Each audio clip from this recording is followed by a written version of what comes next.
ke sesi talk show. Mungkin kita bisa fokus kepada narasumber kita yang pertama, kepada Kak Wicak. Nah Kak Wicak, salam Kak Wicak, kabar baik Kak? Mudah-mudahan baik. Oke Kak, hari ini kita akan membahas sejumlah penelitian dan inovasi yang telah dikembangkan Kak Wicak nih.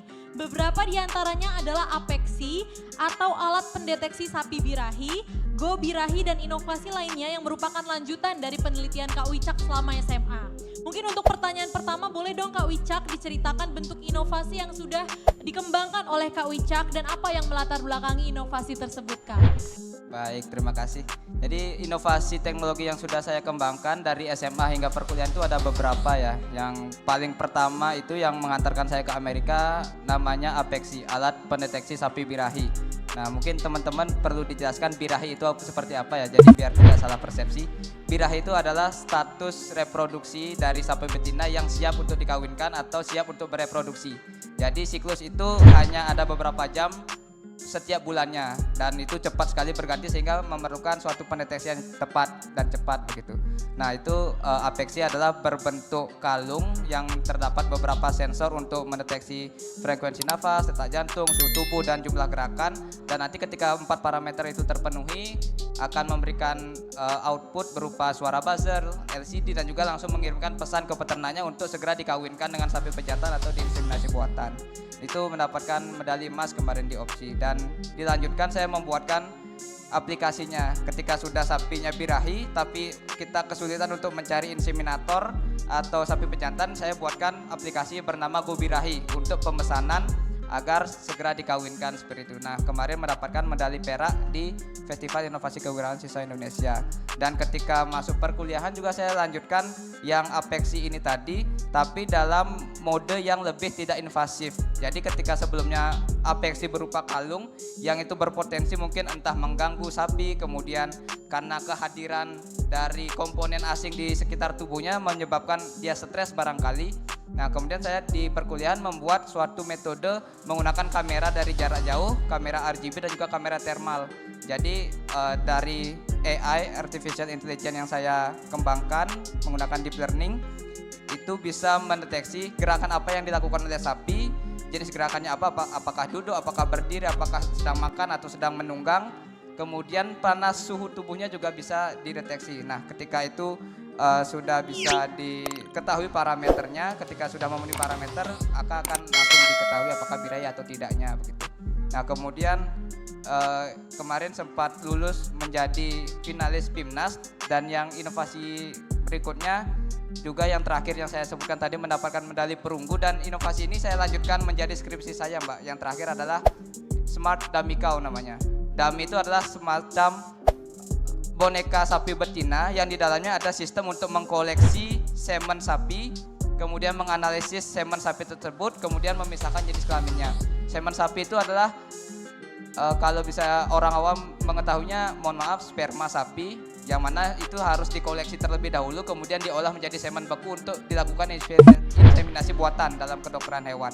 Nah, jadi sistem saya itu mendapatkan integrasi dari pengkoleksian, analisis kualitas baik atau buruk, kemudian di akhirnya akan dipisahkan yang mana sperma yang jantan, yang mana sperma betina, sehingga nanti peternak yang ingin mendapatkan anakan sapi betina tinggal menginseminasi dari sel sperma yang sudah betina.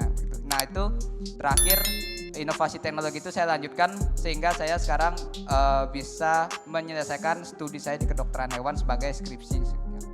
Luar biasa sekali nih Kak Wicak. Kalau berkaca dari pengalaman Kak Wicak sendiri, mungkin kenapa bisa melebarkan sayap untuk menekuni bidang teknologi Kak? Apalagi kalau kita melihat background pendidikan Kak Wicak ya sebagai kedokteran hewan, orang awam pasti berpikir seharusnya fokus ke bidang biologi atau kimia, tapi malah condong ke bidang teknologi nih Kak. Ini bagaimana latar belakangnya atau memang ingin mencoba banyak hal baru?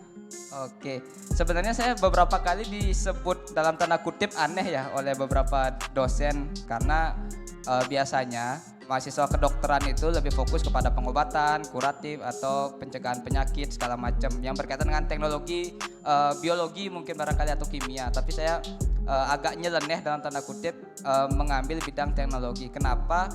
Karena ini bermula dari SMA. Kalau boleh saya flashback ke belakang, di SMA saya itu SMA Negeri Bali Mandara dulu emang diwajibkan untuk melakukan suatu penelitian sebagai syarat untuk kelulusan, semacam skripsi seperti itu, tapi di tingkat SMA. Nah, kemudian di saat itu ide yang kami temukan dengan guru pembimbing dan rekan saya itu terkait ini apeksi alat pendeteksi sapi birahi. Nah, kemudian setelah mau masuk ke jenjang kuliah, saya bingung antara memilih jurusan apa karena saya tidak terlalu suka belajar sebenarnya.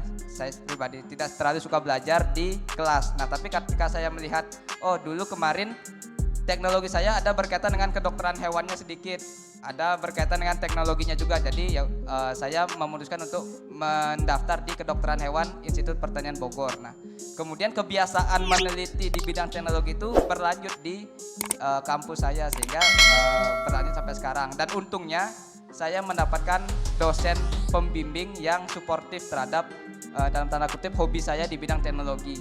Jadi saya beruntung mendapatkan dosen yang seperti itu yang mengetahui potensi saya di bidang teknologi walaupun di bidang kedokteran hewan, tapi saya bisa mengkolaborasikannya dengan beliau sehingga sampai sekarang gitu Mbak. Luar biasa sekali, berarti memang berawal dari minat dan potensi ya Kak di bidang teknologi, minat itu besar dan kemudian diimplementasikan sejalan dengan jurusan Kak Wicak ya.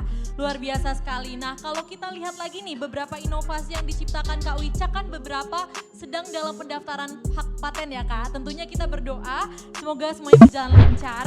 Nah, menurut Kak Wicak sendiri pengembangan teknologi sebaiknya gimana nih Kak? Apakah harus dilanjut, diimplementasikan agar tidak hanya sebatas konsep? Atau seperti apa inovasi tersebut ini harus dieksekusi gitu Kak? Baik, bagi adik-adik mungkin pelajar atau mahasiswa yang berminat di bidang teknologi, untuk di awal-awal memang tidak apa-apa untuk menyiapkan konsep, menulis laporan, menulis esai yang berhubungan dengan teknologi. Itu sebagai langkah awal, tapi alangkah baiknya jika langkah awal itu dibarengi dengan langkah selanjutnya. Langkah selanjutnya apa? Teknologi itu tidak akan berguna jika hanya sebatas tulisan saja. Teknologi itu tidak akan berguna jika hanya orang-orang tertentu akademisi saja yang mengerti teknologi itu, atau mungkin hanya bisa diakses oleh orang-orang yang ada di kampus atau diakses oleh orang-orang yang ada di bidang akademik. Tapi teknologi itu akan sangat jauh berguna, sesimpel apapun teknologinya akan jauh lebih berguna jika sudah diimplementasikan di masyarakat, karena itu sejatinya tujuan dari penciptaan teknologi.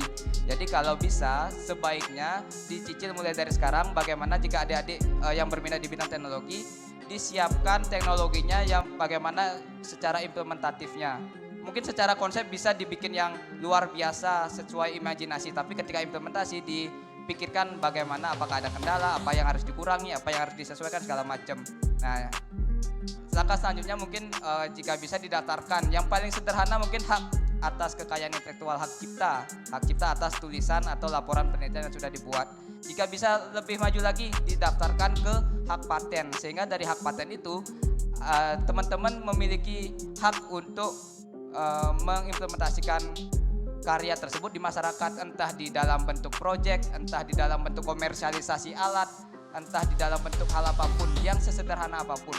Mungkin banyak teknologi yang teman-teman pikirkan itu sesuatu yang sederhana, tapi ketika diimplementasikan di masyarakat itu benar-benar dibutuhkan gitu. Jadi apapun teknologinya jangan minder, tidak perlu memikirkan teknologi yang jauh ke depan atau terlalu ribet, karena sejatinya kita kondisi aktual di Indonesia itu sangat minim teknologi di masyarakat Mbak. Jadi apapun yang bisa dilakukan, lakukan aja. Tidak perlu minder teknologinya terlalu ke belakang atau seperti apa, tapi jalani aja dulu karena memang pasti dibutuhkan oleh masyarakat.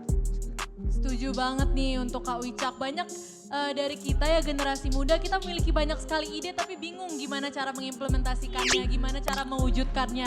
Mungkin dari Kak Wicak sendiri bisa diceritakan bagaimana ide dari awal itu bisa kemudian diimplementasikan. Bagaimana pengalamannya dalam proses perwujudan itu Kak, dan apakah ada kendala atau rintangan yang dihadapi dalam proses inovasi teknologinya, dan bagaimana Kak Wicak mengatasi hal tersebut?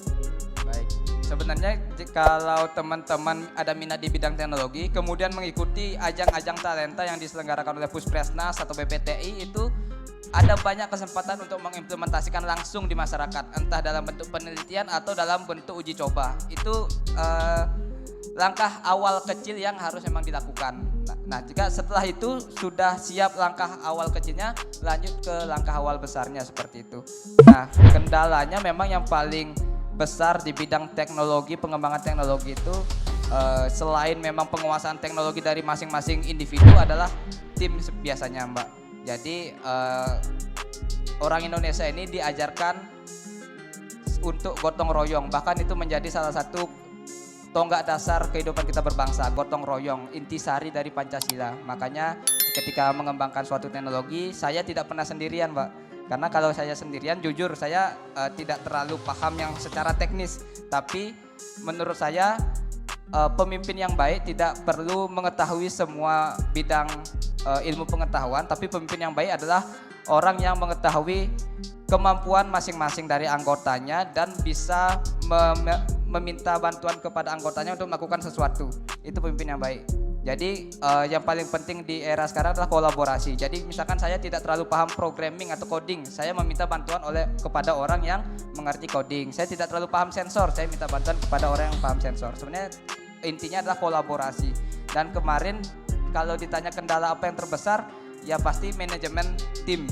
Karena di dalam tim itu pasti akan ada ego, ada kekurangan pengetahuan terhadap teknologi.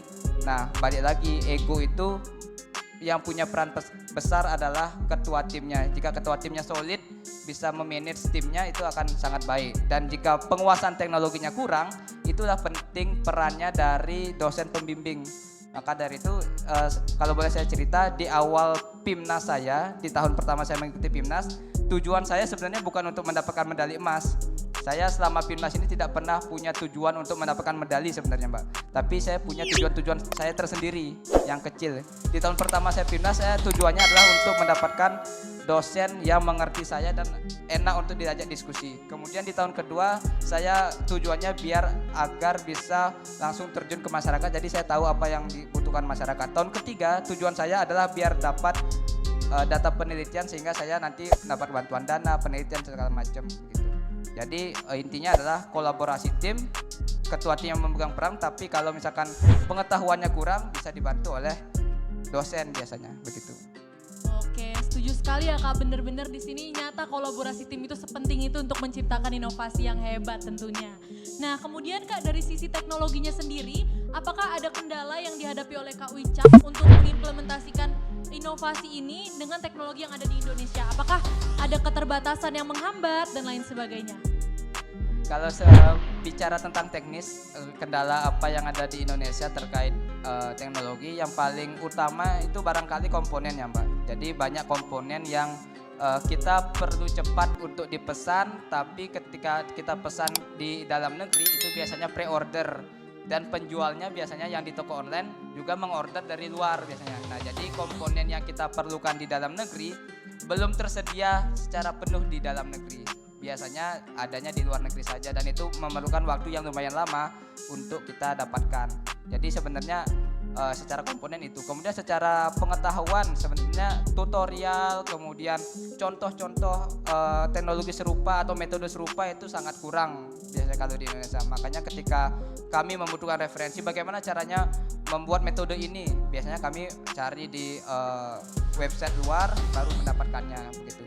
Nah, walaupun itu kita anggap sebagai kekurangan yang ada di dalam negeri, sebenarnya itu bisa menjadi kelebihan kita sebenarnya, karena dari kurang adanya pengetahuan seperti itu, justru potensi kita untuk mengembangkannya lebih banyak lagi. Semakin banyak hal yang belum ada, semakin banyak hal yang bisa kita ciptakan seperti itu. Karena teknologi sebenarnya perpanjangan dari tubuh manusia. Kan banyak orang yang berpandangan, oh teknologi nanti akan menggantikan manusia, nanti manusia akan hilang pekerjaannya segala macam. Tapi bagi saya kalau kita berpikir mindset kita diubah, teknologi itu adalah perpanjangan dari fungsi tubuh manusia. Misalnya kamera itu adalah perpanjangan dari mata kita. Gitu. Kemudian ada banyak hal yang merupakan perpanjangan dari panca indera kita. Ada kulit, ada hidung, ada telinga, ada lidah segala macam. Kemudian ada kaki gerak. Transportasi bus itu merupakan perpanjangan dari kaki kita. Yang sebelumnya kita hanya bisa melangkah beberapa kilometer sudah capek, sudah lelah. Menggunakan transportasi umum kita bisa berdiam diri, kemudian membiarkan roda mesin itu berperan sebagai kaki kita. Nah, jadi teman-teman bagi yang takut atau mungkin parno untuk mengembangkan teknologi karena takut digantikan teknologi entah dengan AI segala macam, diubah mindsetnya. Jadi teknologi itu bukan penghambat atau pengganti kita, tapi perpanjangan tangan kita, seperti itu. Setuju sekali Kak, berarti pola pikir kita yang harus diubah ya Kak terhadap teknologi, dimanfaatkan karena itu adalah perpanjangan tangan kita. Justru kita yang menguasai teknologi bukan sebaliknya ya Kak Wicak. Benar. Nah saya sangat setuju dan saya sekarang memberi kesempatan nih kepada Kak Wicak untuk boleh mempresentasikan dan mempromosikan hasil inovasi yang sudah diciptakan oleh Kak Wicak. Boleh divisualisasikan kepada audiens di sini sembari diberikan juga penjelasan mengenai inovasinya Kak. Terima kasih. Bisa dibantu, mungkin ada video tadi saya kirimkan, minta tolong diputar boleh? Nah baik, ini salah satu inovasi teknologi yang saya buat berupa dummy cow. Dummy cow itu merupakan boneka buatan yang menyerupai sapi betina. Di dalamnya sudah ada vagina buatan untuk mengkoleksi semen sapinya. Kemudian dari vagina buatan itu bisa mengalir ke proses komponen yang menganalisis kualitas seperti pH, volume, kemudian kekentalan dan juga warna dari semen tersebut. Kemudian ini ada yang secara mikroskopis, entah secara morfologinya, secara anatominya, apakah dia bisa bergerak atau mungkin apakah ada yang cacat secara morfologi sel spermanya, itu bisa dilihat di sana. Dan ini adalah mekanisme untuk pemisahan jenis kelaminnya. Ada yang jantan, ada yang betina, dan yang di tengah-tengah yang tidak terdefinisi atau tidak terlalu jelas. Ini menggunakan prinsip elektro. Nah kemudian hasilnya bisa dilihat di LCD, kemudian jika mau disambungkan ke web juga bisa dilihat seperti itu. Nah dari tujuan dari pengadaan atau penciptaan teknologi ini adalah agar proses koleksi, analisis kualitas dan pemisahan jenis kelamin itu berlangsung cepat, sehingga setelah itu bisa segera dilakukan pembuatan semen beku. Semen beku ini berfungsi untuk melakukan inseminasi buatan agar reproduksi dari sapi itu bisa digenjot atau ditingkatkan di Indonesia, karena itu salah satu fokus pemerintah nasional Indonesia sekarang untuk bagaimana meningkatkan populasi ternak, terutama ternak pedaging dan juga ternak sapi perah begitu, karena setiap tahunnya pasti menambah, apalagi mayoritas dari masyarakat kita masyarakat muslim memerlukan sapi. Nah itu inovasi ini bertujuan untuk mendukung itu, karena jika tidak digunakan seperti ini, tidak dipercepat, barangkali sel spermanya bisa menurun kualitasnya, bisa ketika digunakan sebagai semen beku gagal reproduksinya, atau hal-hal yang lain di luar itu juga bisa. Seperti itu. Sekian Mbak. Luar biasa sekali. Boleh kita berikan tepuk tangan dulu untuk visualisasi yang sudah diberikan oleh Kak Wicak tentunya. Seperti apa Kak Wicak ekspektasi dan harapan terhadap hasil inovasi yang sudah diciptakan ini Kak? Ekspektasi saya di awal ini kan berawal dari ini ya, sebenarnya inovasi yang saya jelaskan tadi berawal dari saya membuat tugas, kemudian saya berpikir, bagaimana jika saya buatkan solusi yang bisa diimplementasikan di banyak orang gitu. Jadi saya ketika membuat sebuah teknologi, saya selalu berpikir itu, nah nanti ketika diimplementasikan di peternakan ini akan seperti apa, implementasi di balai inseminasi ini seperti apa. Jadi ekspektasi terbesar saya, semua penelitian saya, semua produk penelitian saya tidak hanya berhenti pada laporan penelitian saja, tidak hanya berhenti pada esai, tidak hanya berhenti pada video demonstrasi saja, tidak hanya berhenti pada laporan kegiatan saja, tapi lebih dari itu. Makanya kemarin saya mendapat kesempatan dari Institut Pertanian Bogor untuk mendaftarkan hak paten bersama DJKI beberapa karya saya yang saya sebutkan sebelumnya, dengan harapan setelah mendapatkan paten saya memiliki hak atas karya tersebut, kemudian saya bisa mengimplementasikannya, mengembangkannya lebih luas lagi. Dan kemarin saya sempat mendapatkan tawaran untuk melakukan project, melakukan monitoring kandang, kemudian penerapan Internet of Things di kandang, dan juga identifikasi dari masing-masing sapi. Jadi ekspektasi terbesar saya adalah semua karya penelitian saya memang benar-benar berguna. Karena kan setiap kita melakukan lomba, itu pasti kita akan menulis manfaat penelitian. Jadi saya ingin mewujudkan manfaat penelitian itu benar-benar manfaat penelitian yang secara luas dan bisa dirasakan langsung oleh masyarakat, bukan dirasakan oleh juri, bukan dirasakan oleh akademisi, bukan dirasakan oleh saya sendiri, tapi benar-benar masyarakat yang ada di bawah. Itu ekspektasi terbesar saya. Luar biasa sekali, berarti benar-benar manfaat yang nyata ya Kak, bukan hanya tertulis di kertas seperti itu, sangat luar biasa sekali.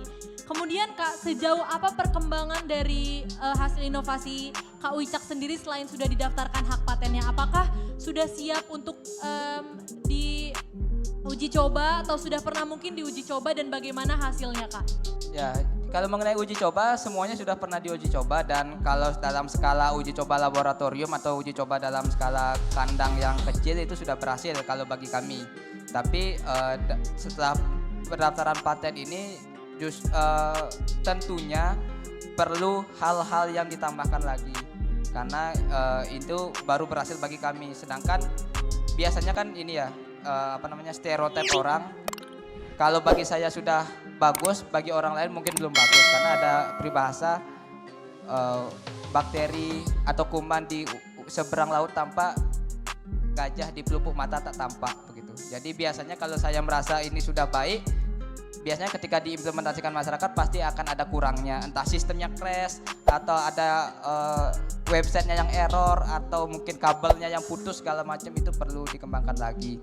Tapi untuk dalam hal implementasi tadi itu saya pikir jelas harus mendaftarkan paten dulu, kemudian ketika sudah mendapatkan kesempatan untuk implementasi sedikit demi sedikit itu akan saya lakukan, karena kemarin implementasinya saya sebutkan tadi, proyek yang bersama dosen saya itu adalah sebenarnya hasil dari PIMNAS saya di tahun pertama.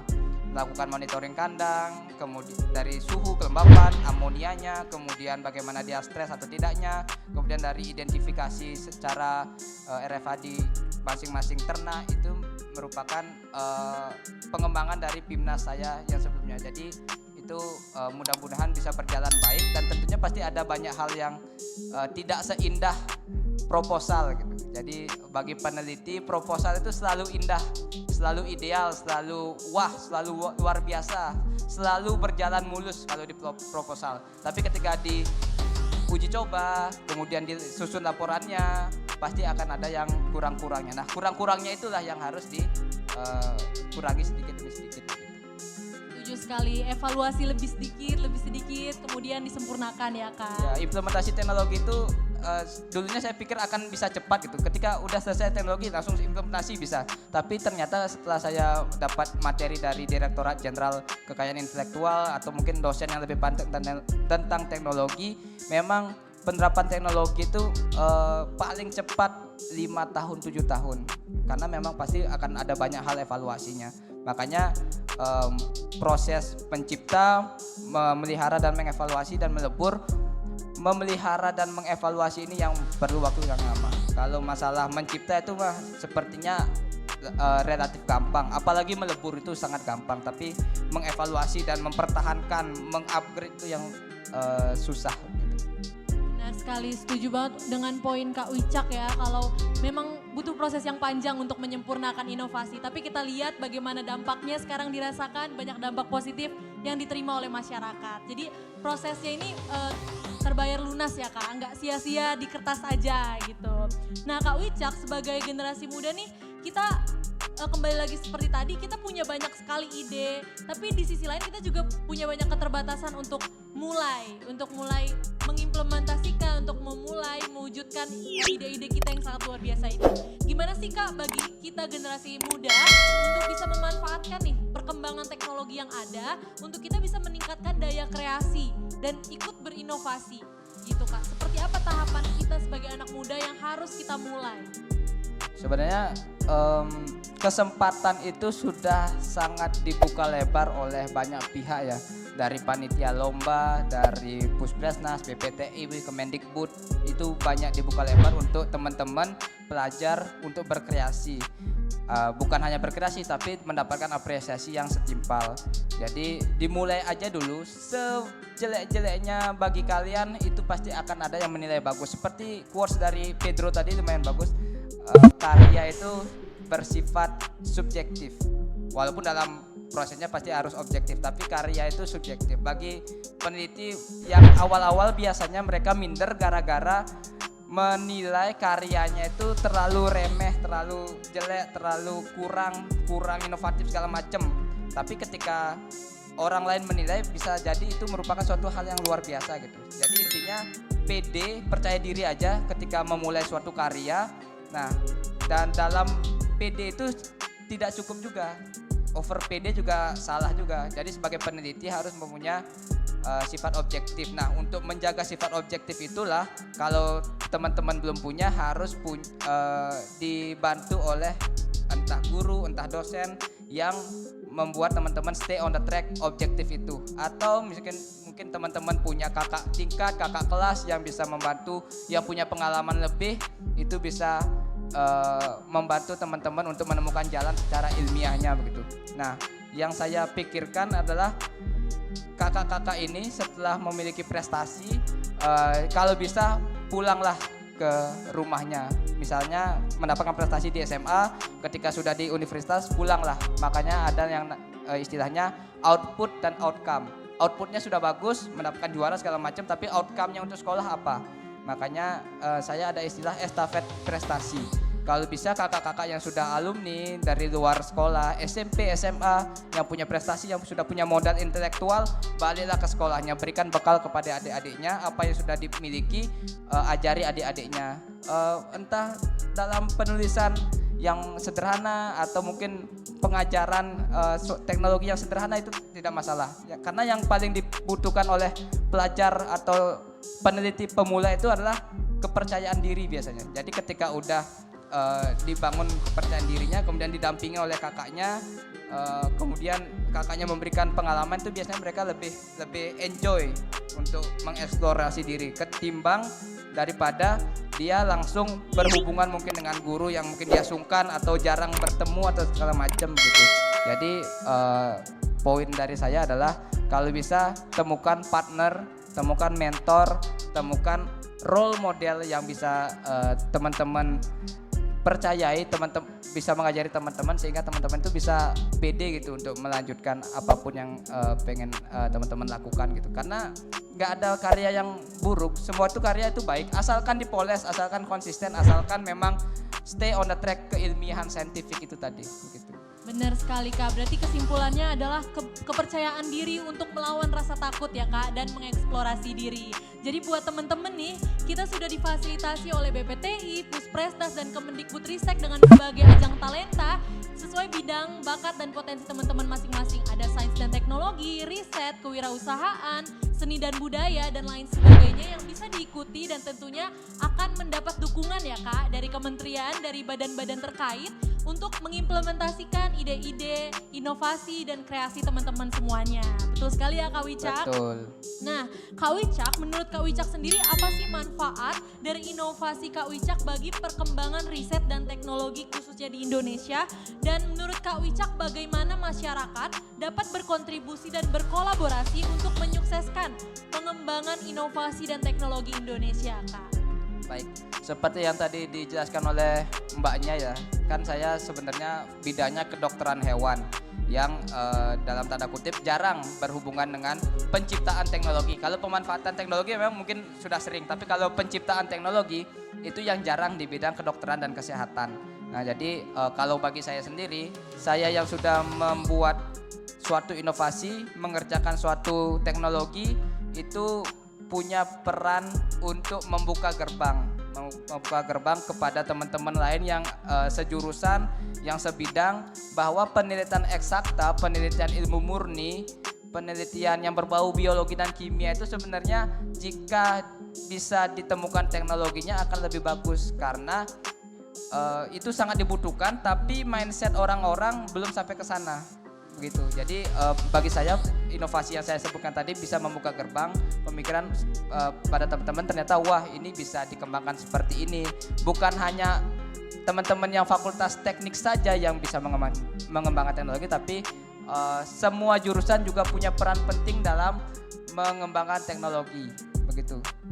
Nah kemudian bagaimana peran masyarakat dan lain sebagainya, saya kira itu menyesuaikan dengan inovasinya masing-masing ya, karena dosen saya pernah berpesan seperti ini kepada saya ketika sidang skripsi kemarin.